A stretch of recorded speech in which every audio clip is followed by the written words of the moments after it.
MacKenzie Scott first landed on Forbes's list of the world's billionaires a year ago, with a $36 billion fortune made up of shares in Amazon that she received in her mid-2019 divorce from Jeff Bezos. She was the 22nd richest person in the world and the 4th richest woman on the list. Now, as Forbes releases our 2021 list of the world's wealthiest, Scott, at 50 years old, is still ranked no. 22. But she's worth $53 billion, almost 50% more than a year ago, as a result of a nearly 66% increase in the value of Amazon stock. And that's after she set a new bar for philanthropic giving in 2020 by rapidly distributing $5.8 billion in donations to nonprofit groups.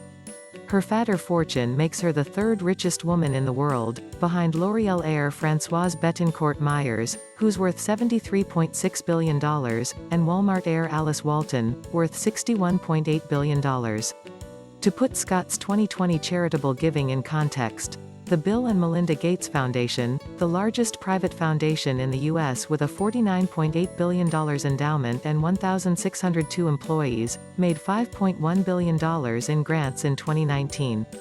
Scott's philanthropic effort doesn't have its own website, and it's not clear how many people she's employed to research organizations and distribute grants. She is working with nonprofit firm Bridgespan, which advises nonprofits and philanthropists. Scott, who announced she'd changed her last name from Bezos to her middle name in July, hasn't given an interview since she and Jeff Bezos divorced. But in May 2019 she did sign the Giving Pledge, a promise to give away at least half her fortune to charitable causes during her life or after she dies. In her Giving Pledge letter, she wrote, "My approach to philanthropy will continue to be thoughtful. It will take time and effort and care. But I won't wait. And I will keep at it until the safe is empty." Her biggest challenge could very well be the ongoing effort to empty the safe when the money inside it keeps multiplying. In March this year, a new Giving Pledge letter appeared on the Pledge's website from Scott's new husband, Dan Jewett, a teacher at the private school in Seattle that her children have attended. Scott's donations have helped 500 organizations across the U.S., including Puerto Rico, from historically black colleges and universities to the National Food Bank nonprofit Feeding America.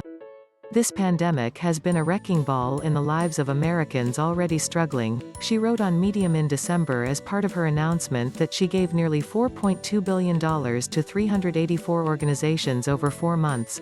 Economic losses and health outcomes alike have been worse for women, for people of color, and for people living in poverty. Meanwhile, the pandemic has substantially increased the wealth of billionaires. Scott wrote that after her first major giving drive in July 2020, she asked her advisors to accelerate her philanthropy to help people suffering from the pandemic.